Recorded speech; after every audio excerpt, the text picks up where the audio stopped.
apakah ada juga sebenarnya bagaimana kita bisa membasmi tanaman-tanaman yang tidak kita perlukan. Misalnya saja di pekarangan saya di sana ditumbuhi tanaman-tanaman buah misalnya, kemudian di sana ada rumput. Nah, bagaimana mengatasi rumput yang tidak kita inginkan itu?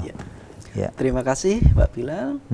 Terima kasih juga saudara-saudara mitra tani yang ada dimanapun Anda berada. Tentang apa yang telah disampaikan tadi, bahwa kalau saya pada waktu itu sudah memberikan tentang bagaimana membuat IMO, bagaimana tentang membuat pupuk secara organik, bagaimana kita membuat pestisida, di situ sudah ada insektisida, dan bagaimana pada waktu itu kita agar tanaman tidak kena penyakit, akhirnya kita membuat trichoderma. Dan alhamdulillah pada saat hari ini kita telah berjumpa kembali dan kita akan membahas tentang herbisida alami.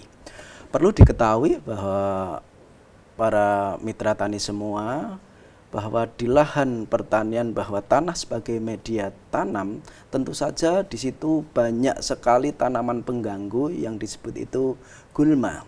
Maka gulma ini harus dibasmi dan harus dikendalikan. Kalau biasanya kita menggunakan herbisida secara kimia, yang itu tadi sudah dikatakan secara instan akan mematikan tanaman pengganggu yang ada di situ, namun di situ betapa itu mengakibatkan tanah itu menjadi sangat-sangatlah rusak sekali. Bayangkan dengan menggunakan herbisida kimia yang terus-menerus, kita akan mengembalikan tanah itu butuh 10 tahun lagi untuk bagaimana tanah itu menjadi subur dan gembur kembali.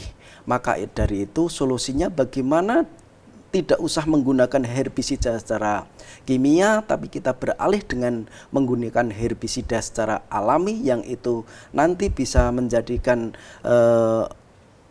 tanaman pengganggu ataupun gulma ataupun rumput yang ada di situ ataupun tanaman yang tidak kita gunakan ataupun kita kehendaki itu menjadi tertekan ataupun bisa menjadi hilang ataupun mati seperti itu. Dan nanti dari herbisida alami ini akan mengakibatkan tanah itu malah akan menjadi subur. Karena apa? Dengan adanya herbisida alami ini tanaman pengganggu bisa mati, dan matinya dengan juga kita kendalikan dengan herbisida kimia dan kita masukkan lagi ke tanah, dan tanah itu nanti akan subur kembali. Sangat beda sekali ketika itu dengan menggunakan herbisida kimia. Ketika itu herbisida kimia kita semprotkan di lahan, dikenakan di tanah pertanian yang itu kena dengan adanya rumput ataupun tanaman pengganggu,